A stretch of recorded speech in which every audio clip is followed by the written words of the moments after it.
Let's take a look at what's going on in the world now. U.S. Vice President Kamala Harris met with Singapore's leaders on Monday, kicking off her first visit to Southeast Asia since the start of the Biden administration.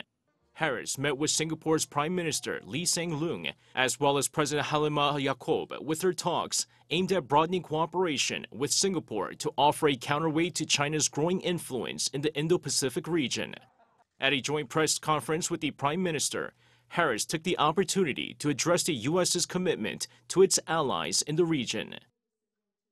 I reaffirmed in our meeting the United States' commitment to working with our allies and partners around the Indo-Pacific to uphold the rules-based international order and freedom of navigation, including in the South China Sea. While Singapore is not a U.S. treaty ally, it still remains one of its strongest security partners in the region with deep trade ties. Meanwhile, later this week, Harris will travel to Vietnam to hold talks with leaders there.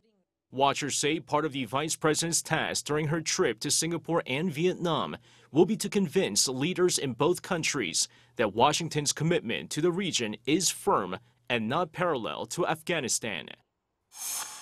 Over to Ukraine, where foreign officials, including the president of the European Council, Charles Michel, arrived in Kiev on Monday to take part in the Crimea Platform, a summit designed to keep international attention focused on returning the Crimea Peninsula back to Ukraine. According to the Ukrainian Foreign Ministry, 44 representatives of foreign states and international entities are to take part in the talks.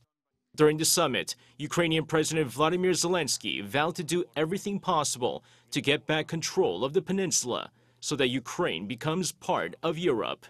In response, the European Council President stressed the EU's unwavering stance that they will not recognize the illegal annexation of Crimea by Russia.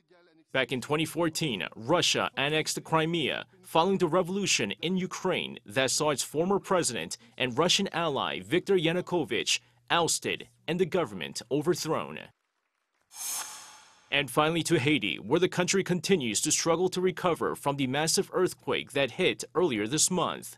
A Haitian gang leader proposed a truce in order to help communities that have been devastated by the earthquake, potentially providing a break for a relief effort that has been plagued by hijackings of aid trucks and disorder. Gangs have reportedly been blocking roads and stealing supplies from aid trucks, forcing relief workers to transport aid by helicopter. 이승재, Arirang News.